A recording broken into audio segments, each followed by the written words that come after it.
Hello बच्चों, यहां लिखा है force of constant magnitude F 10 newton acts on the particle moving in a plane such that it is perpendicular to the velocity. ठीक है, velocity का magnitude दिया है 5 of the body and force is always directed toward the fix point, मतलब centre की तरफ act हो रहा है तो सेंट्रीपिटल फोर्स की तरह से काम करेगा।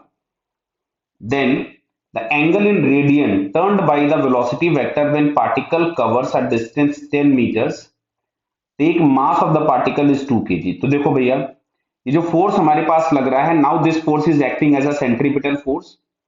तो F इज इक्वल्स टू हम लोग लिख सकते थे M V square by R. F बराबर दिया था 10, m की जगह मैंने 2 लिख दिया, divided by r into V का स्क्वायर हो गया 25। वी का स्क्वायर हो गया 25। तो बेटा रेडियस हम लोगों को मिल गई 5 मीटर। आ गई क्या रेडियस? क्लियर। अब तुमसे बोला है कि जब 10 मीटर वो सर्कल पे घूम जाए तो एंगल कितना शिफ्ट करेगा। तो एंगल इज इक्वल्स टू हम लोगों ने कभी कहीं पढ़ा था आर्क अपॉन रेडियस, पढ़ा था क्या?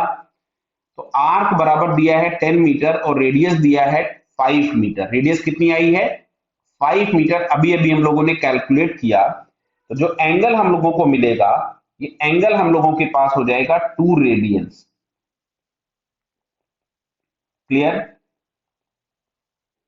बराबर। तो डायरेक्टली अगर हम कभी भी एंगल फाइंड करते हैं तो हमेशा रेडियंस में ही आपको मिलता है। तो आंसर हम लोगों के पास हो गया 2 रेडियन। क्लियर बेटा?